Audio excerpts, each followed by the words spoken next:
오늘은 요한계시록 3장 7절에서 13절까지 말씀입니다. 빌라델비아 교회에게 사제 편지하라. 거룩하고 진실하사 다윗의 열쇠를 가지시니 곧 열면 닫을 사람이 없고 닫으면 열 사람이 없는 그가 이르시되, 볼지어다 내가 내 앞에 열린 문을 두었으되 능히 닫을 사람이 없으리라.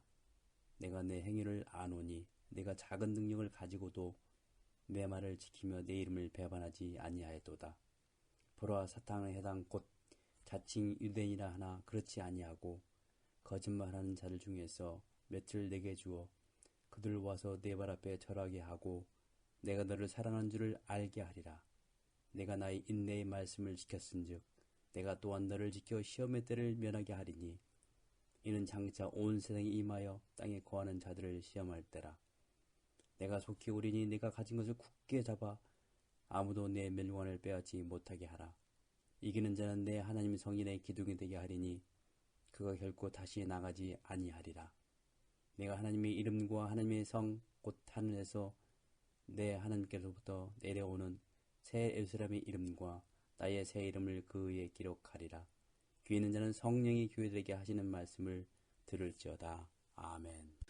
7교회 중에 칭찬만 받았던 2교회가 있는데 그 중에 하나가 서머나 교회고 또 그 중에 하나가 우리가 오늘 읽은 빌라델비아 교회입니다. 칭찬만 받았다라고 하면 우리가 생각할 때 뭔가 능력이 대단하고 칭찬받을 만한 우리가 달란트 비유로 보자면 막 5달란트, 2달란트 이렇게 있었을 법한 교회라고 생각할 수 있지만 오늘 본문에 보면 빌라델비아 교회는 뭔가 대단한 능력을 가졌던 그런 교회는 아니라고 성경은 말씀하고 있습니다. 8절 말씀에 보면 하반절에 이렇게 되어 있습니다. 내가 내 행위를 아노니 내가 작은 능력을 가지고서도 내 말을 지키며 내 이름을 배반하지 아니하였도다 라고 말씀합니다. 여기 보면 작은 능력이라고 하는 이 헬라어 단어, 작다라고 하는 단어가 미크로스거든요. 미크로스에서 이제 나온 단어가 마이크로예요.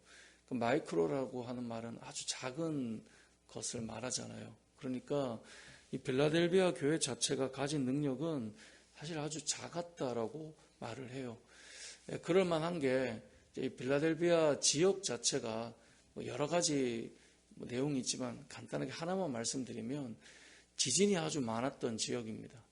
그러니까 지진이 많았다라고 하면 요즘에도 지진에 괜찮게 설계를 하고 이렇게 하더라도 지진이 많은 지역에는 건물을 높이 세울 수도 없고 또 위험을 감수하고 살아야 되니 부유한 사람이나 이런 사람들이 그곳엔 잘 살지 않죠. 고대는 더하지 않았겠습니까? 지진이 많았던 지역이기 때문에 안정적이지 않아서 부유층의 사람들이나 뭔가 좀 지위를 가진 그런 지위층의 사람들이 살지 않았던 지역이 이 빌라델비아 지역입니다.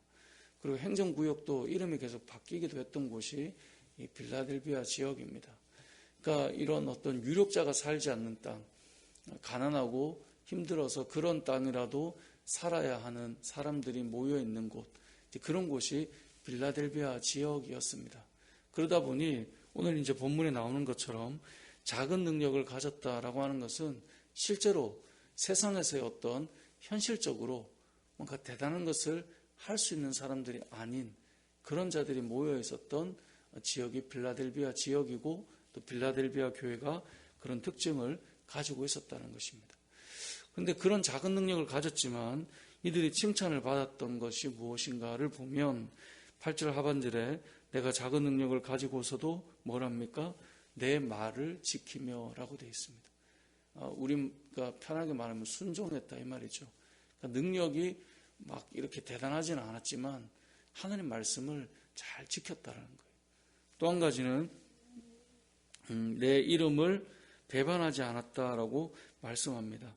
여기 배반하지 않았다는 말은 이제 원어로 보자면 시인했다라고 생각하면 돼요. 왜 마태복음 10장 32, 33절에 보면 나를 부인하느냐 시인하느냐 이 이야기를 말씀하시면서 나를 부인하는 자는 나도 부인할 것이고 나를 시인하는 자를 내가 시인할 것이라는 말씀이 있잖아요. 그 단어로 생각하시면 돼요. 그러니까 이들은 능력은 작았다라고 말할 수 있지만, 그러니까 세상적으로는 뭔가 유력자들은 아니었지만 하나님 말씀을 철저하게 순종했고, 그들은 고난 가운데서도 주님을 시인하며 살았다라고 하는 것이 이들이 받았던 칭찬입니다. 그래서 우리가 무엇을 알 수 있습니까? 우리는 신앙생활 할 때 간혹 그런 생각을 해봅니다. 능력이 얼마나 필요한가? 내가 얼마나 많은 일들을 할 수 있는 어떤 그런 달란트가 있는가? 이런 것들을 생각하지만 오늘 말씀을 보면 내가 얼마나 순종하는가? 이것이 너무나 중요하고, 내가 얼마나 주님을 인정하고 시인하며 살아가는가? 이것이 너무나 중요하다는 겁니다. 예전에도 그런 말씀 드렸지만 위대한 사람이 있는 것이 아니라 위대한 순종이 있다라고 하는 것을 우리가 기억해야 됩니다. 하나님 말씀하실 때 그저 순종하기만 하며 가면 하나님께서 그 사람을 칭찬하시고 세워가시는 것입니다. 근데 우리는 자꾸 순종보다 내가 가진 능력에 관심이 더 많습니다. 내가 이만큼 할 수 있지. 교회도 그런 생각을 해봅니다. 우리가 얼마나 많은 것을 할 수 있을까? 우리의 능력을 생각하고 우리를 바라본다면 사실 우리가 할 수 있는 일은 너무나 작을 것입니다. 하지만 하나님의 부르심에 순종하며 나아간다면 우리가 할 일은 더 많아지기 시작할 것입니다. 중요한 것은 내 말을 지키며 순종하는 것. 그것이 너무나 중요하고요. 또 한 가지는 늘 주님을 시인하는 것입니다. 어디를 가도 주님을 인정하는 것입니다. 이것이 너무나 중요합니다. 내가 세상에서 어떤 위치가 되고 어떤 자격이 될 때 우리는 이제 내가 좀 말할 수 있겠네, 이렇게 생각할 수 있지만 이들은 그런 어떤 위치에 서 있지 않았지만 늘 주님을 인정하는 자들이었습니다. 예전에 그런 말씀 드렸지만 한국교회는 어떤 이 고지론적 이 전도의 개념을 가졌습니다. 그래서 저도 어릴 때 그게 다 틀렸다는 건 아니에요. 한쪽만 있는 게 늘 문제인 건데, 어릴 때 우리에게 참 많은 꿈을 심어 주었습니다. 그리고 정말 세상에서 성공해서 영향력을 가지고 많은 사람들에게 복음을 전해야 된다는 것을 배워왔습니다. 저는 그 부분이 틀렸다고 보지 않습니다. 잘 자라야 하고 잘 성장해서 선한 영향력을 끼칠 수 있는 그런 부분들이 필요하죠. 그런데 주님을 인정하는 것이 높은 자리에서 인정했기 때문에 뭔가 이 부흥의 역사가 일어난다? 꼭 그런 건 아니라는 것입니다. 내가 어느 포지션에 어떤 위치에 있건 주님을 인정하는 것이 상당히 중요합니다. 예를 들면 계급사회가 가장 뚜렷한 곳이 군대잖아요.